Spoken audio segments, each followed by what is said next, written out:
Assalamu alaykum qimmatli qarindoshlar, yaxshimisizlar? Bugun 2023-yil 1-oyning 14-kuni shanba.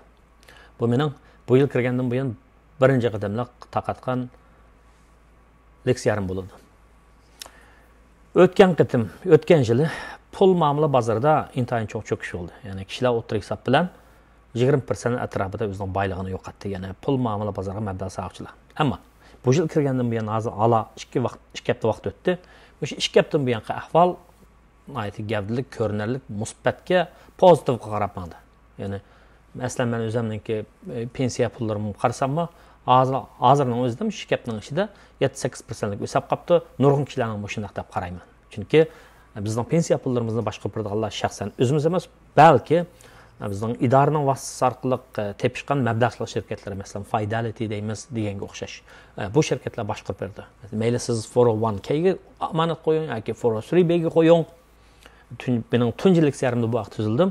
Ya'ni kirim bejingizni tuvanlatish uchun cho'qim pensiya pul qo'yib qo'yishingiz kerak. Ya'ni yoshi cho'ngroq bo'lgan odamlar, yoshi 40 dan oshgan odamlar amal va eng yuqori maksimum qimmatda pulni qo'yib qo'yish kerak. Masalan 2022-yili $27,000 qo'ysangiz bo'ladi bo'lgan bo'lsa, bu yil o pulning miqdori 30,000 yetdi. Ya'ni maoshingizdan $150,000 maaş aldığından bolsanız, siz $30,000'ni o'sha 401k deganga qo'ysangiz, 401 ga qo'ysangiz, $120,000'dan har xil deductionlarni elvatgandan keyin qolgan qismiga boj to'laysiz degan gap. Ya'ni Uncle Sam ga bojni az to'lash uchun, boyligingizni ko'paytirish uchun pensiya pulingizni qonuniy shaklda ko'proq qo'ysangiz, bu yaxshi ahvol. Bu birinchi leksiyamni anglab baxsanglar, ba'zi qarindoshlar buni yaxshi tushunasizlar.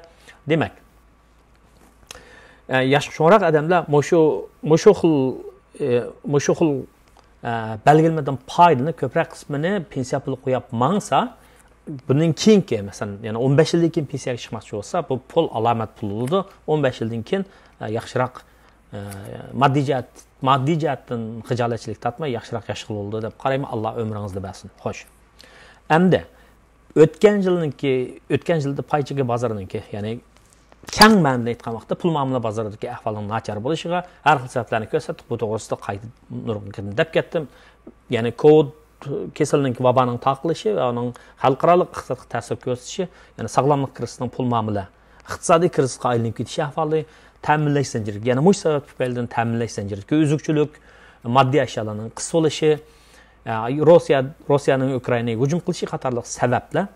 Ammo uning bilan birlikda har qaysi davlatlarningki shaxslarga bergan, iqtisodni siljitish uchun bergan puli, ya'ni ishlamasa bergan puli, yordam puli, shirkatlarning tijoratlarini vayron bo'lib ketmasin deb bergan puli, bunday qilgan vaqtda qog'oz pulni besib chiqarib, boshdan taqdim etdi demoqchi. Mana bularning hammasi pul paxalligininki eg'ir bo'lishini keltirib chiqargan. Ya'ni masalan Amerikaning tarixida shu yaqin 40 yildan buyon bo'lmagan pul paxalligi 9,1% ga yetib ketgan.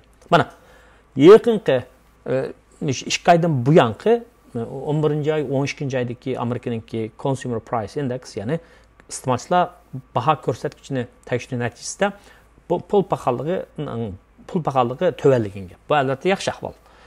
Markaziy bankka o'tgan yili 6-7 qitim o'simni o'stadi. Har qitim bir qitim eng qo'ygan vaqtda 0,75% ni o'stadi. Ya'ni pul elishninki tannarxini oshirib etdi degan gap. Bunda bo'lgan vaqtda oburtki pulning miqdori azayib, tijorat bunga ta'sir ko'rsatgan gap. Bularning tub maqsadi Markaziy bankningki, Federal Reserve'ningki bu o'sim nisbini o'stirishning tub maqsadi nima? Tub maqsadi pul paxalligini kontrol qilish, 2% ga tushirish. Hala, mana shu xil tadbirlarning ta'sirida bu 9,1% ga tushib ketgan pul paxalligi hozir dekabrda 7% tuvan bo'ldi, 6,15% deb chiqdi. Albatta pul paxalligini hisoblashda kishilarningki hayotiga, turmushiga munosabatli nurg'un necha ming turli tovar, mahsulot, mulozimatlarning bahosini hisoblaydigan. Bularning ichida muhim qismi yemak-ichmak va energiyaning bahosi. Bu ikkisi yuqori bo'lib ketgan vaqtda bu mol bahosininki yuqori bo'lishini keltirib chiqaradi. Mana bu ikkisini ayirib qaragan vaqtda bu ikkisini shu Sovetdan elib chiqarib o'tib, aniki pul paxalligini hisoblagan vaqtda u chaqda texnik to'varak bo'lgan gap. Xo'sh, endi 2023-yili, ya'ni biz 2022-yildagi iqtisodningki chekinishi va pul muomala bozoridagi bu xil to'valashning sababini unaqa yig'incha qildik. Endi 2023-yildagi birinchi yarim oyda Amerikadagi pul muomala bozoridagi ahvolning yaxshilanishini qaysi sabablarga bog'laymiz degan vaqtda yana expectation, ya'ni umid. Nima? Pul pahalıligi tushdi, balkim Markaziy bankka 2-oyda, 3-oyda pul pahalligini tizginlaymiz deb kuchmasligi mumkin. O'sim nisbatini qayta o'stirmasligi mumkin. O'stirgandimi o'lg'idek 0.75% emas, 0.25% ni o'stirish mumkin deb. Demak, bu bozorga nisbatan bir xil tamkinlikni, bir xil aniqlikni berdi degan gap. İste'molchilarningki, ya'ni mablag' sog'uvchilarning, iste'molchilarning ahvoli ularning kirimiga, har xil farazlariga, ham iqtisodiy sharoitga, ham kelgusida bo'ladigan ishlarga, o'tmishga emas, kelgusida bo'lgan ishlarga qarab o'zgaradi emasmi, tanlash degan.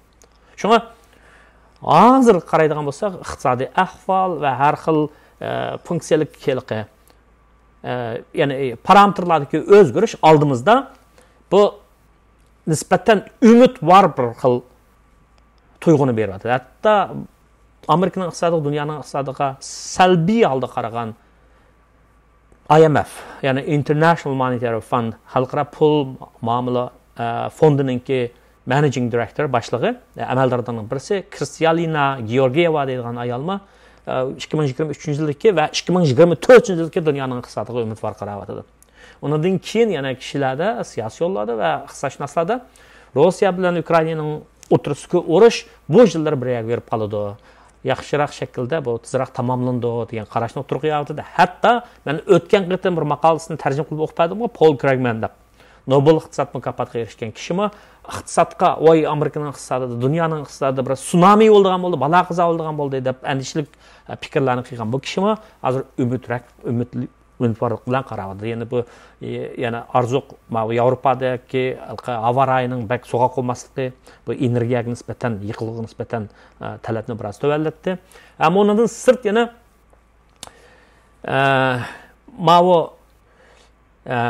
undan sirt yana Xitoyningki qattiq qamal qilish siyosatining, Covidni qamal qilish siyosatininki bo'shi, biroqlam bo'shab 180 gradus o'zgarishi bu dunyoning iqtisodiga nisbatan yana bir xil bozorninki rivojlanishidan bir umid berdi deb qaramoqda. Ya'ni bu xil 2023-yilgi iqtisodga nisbatan ham optimistik, umidvor bo'lsa edi qaraydiganlar va ham pessimistik, ya'ni umidsiz qarashda qaraydiganlar va. Biroq ishlar qanday bo'ladi? İqtisodda positive economics deydigan bir qarash bor. Ya'ni nima desa, nima bo'lsa shuni deydigan. It is what it is. Hani yana birisi subjective normative economics deymiz. Unda kishilarningki ko'z qarashlari ifodalanib qolgan. Mandaq bo'lish kerak deb. Unda bo'lish kerak ma'lum ishning ma'lum xil shaklda bo'lishi uchun shu ishni vujudga keltiradigan sharoitlarni hozirlash kerak, elementlarni hozirlash kerak, shundami? Ammo undaq bo'lmagan sharoit ostida ishlar o'zining yo'li bilan mangdi degan gap. Yani poyuz bir relsda ma'lum nishonga minish kerak desak, shu yo'l yassak bo'ladi. Agar uni yasayolmasak, poyuz o'zining bar yo'lida ketaveradi degan gap. Oddiy til bilan aytgan vaqtda yoki obrazli til bilan aytgan vaqtda ahvol shu. Ammo mayli qanday bo'lishining qat'iy nazari 2023-yil iqtisodiy jihatdan pul muomala bozoridagi ahvolning yaxshilanishi bilan boshlandi. Pul pahaligi tushdi Amerikada. Andan keyin dollar va qimmat bo'lib ketganda dollardami biroz tushish bo'layotdi.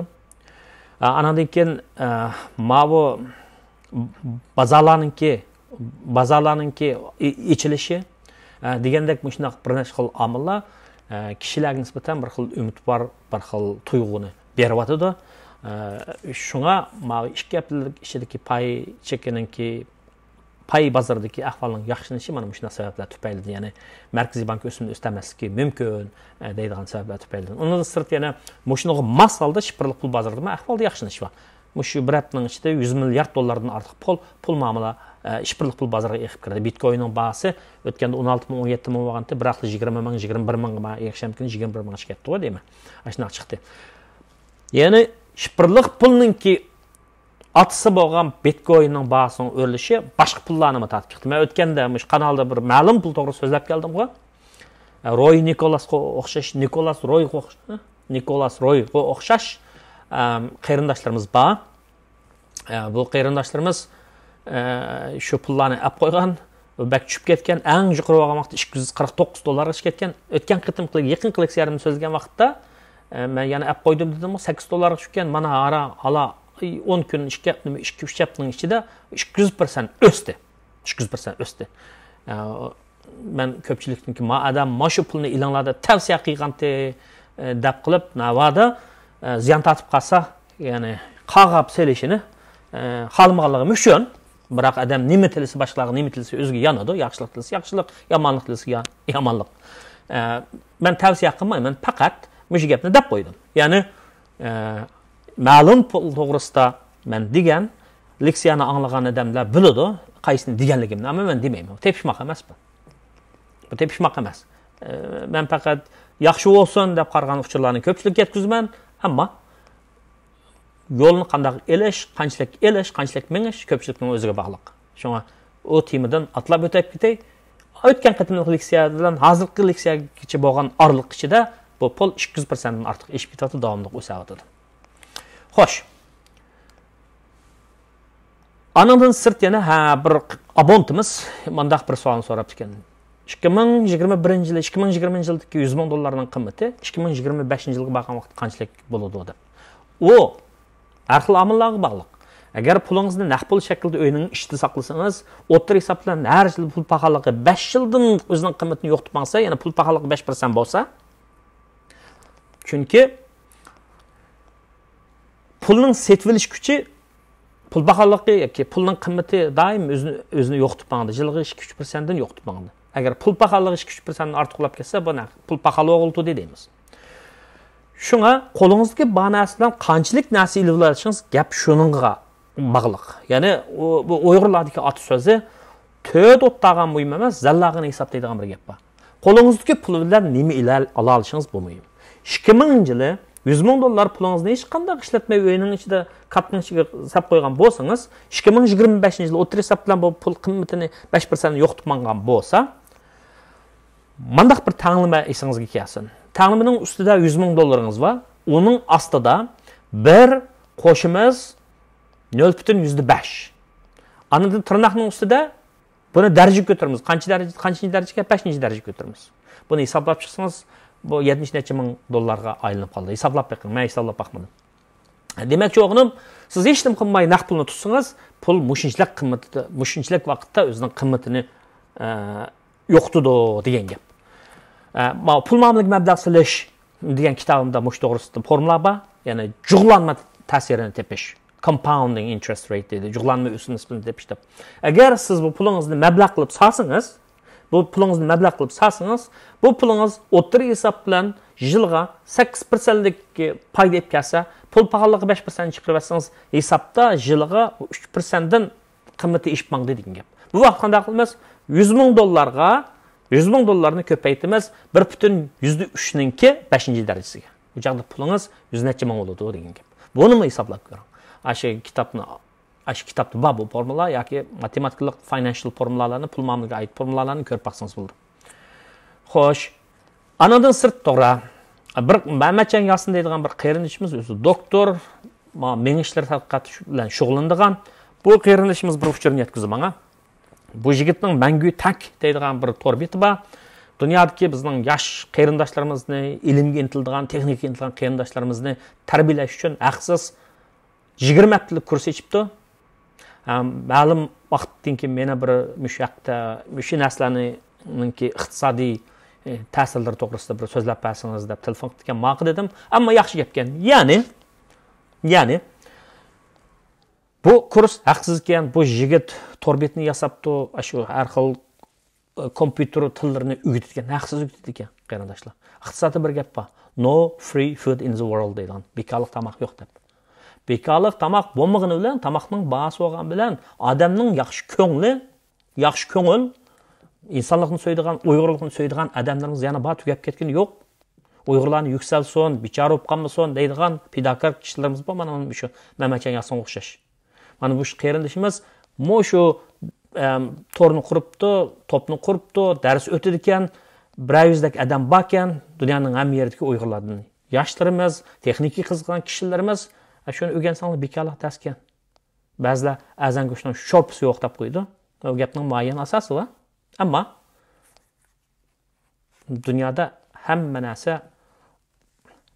hamma narsani xususiy shaxsiy manfaat uchun moddiy manfaat uchun o'ylaydigan odamlar hammadan undaq emas. Ya'ni muayyan shundoq odamlar, fidokor odamlar bor, ikki dunyolikda yaxshilik izlaydigan. Shunga bu yerda Mamatjon Yosimning mush mangu tak degan to'g'riga qarab yiqinglar. Men leksiyaning oxiriga uning ulanmasini berib qo'yishim mumkin. Tizimlatinglar, vaqt kechikmagan bo'lsanglar, o'qib qo'ysanglar, o'rganib qo'ysanglar bo'ldi. Yangi texnika. Bu texnikaga yuzlanish, sun'iy aql degan bu narsalarni aytib muhim. Men ikkinchi kitobim Iglik tiklash melodiyasi deganda mush to'g'ri so'zlandim, yana so'zladim. Ya'ni iglik tiklash melodiyasida qarash, tasavvur, ba'zi ulgu misollar, ya'ni Amerika texnik shirkatlari qurgan, restoran qurgan qarindoshlarning azroq ulgili bularning hikoyasini yozdim. Bundan sirt yana ma'rif qismi bor, ya'ni ma'rifga tayinib yuksalgan kishilarning ba'zi misollari bor. Anadan sirt yana sog'lomlik haqida qarashli va hisobga oid yozilgan, Pachpurat burun yozilgan maqolalarim bor. Masalan, 22-23 yosh chog'larimda yozib, meni baloga qo'ygan, bizdagi kam narsalar deydigan bir qisqa bir betlik yozmam bor. 15 yildan keyin vaqtda qayta yozgan bir yozmam bor. Demak, bunday asarlar anadan keyin sog'lomlik haqida, ma'rif haqida, masalan, ma'rif haqida beparvolikda halokat deydigan yozmam bor. Ya'ni bolalarga, yoshlarga salqirash tufaylidan kelib chiqqan oqibatlar. Shuni bilan birlikda saqsizlikda, sog'lomlik qismida saqsizlikda ofat deydigan yozmam bor. Ya'ni salomatlikka diqqat qilmasak, bu cho'ng bir ofat bo'ladi. Ruhiy jihatdan, iqtisodiy jihatdan, psixik jihatdan, har qaysi jihatdan. Bu kitobimni to'g'risida deb ketdim, ammo meningki demoqchi o'g'lim shu kitobimda shu texnika, navbatdagi texnika, masalan, iqtisod qaraydigan bo'lsak, digital economy degan gap bor, sifirlik iqtisod, egalik token economy degan gap bor, tokenizm, token iqtisodi degan gap bor, gig economy degan gap bor, ya'ni sayyor egalik degan gap bor. Ya'ni bular nima? Bularning hukmi, bularning xarakteri, xususiyatlarini tushunish, ya'ni biz yashayotgan bu dunyoda mavjud bo'layotgan shu o'g'andan ham texnik to'xtamay yangilanib, o'zgarib, bizga yangi challenge, yangi xiristlarni va shuning bilan birlikda aqli joyida, tirishchan, to'g'ri niyatli odamlarni shundoq shu fursatlardan foydalanishga sharoit yaratib berayotganligi uchun buni bu haqda qisqacha to'xtalib qo'yay dedim. Rahmat sizlarga. Omon bo'lgaysizlar.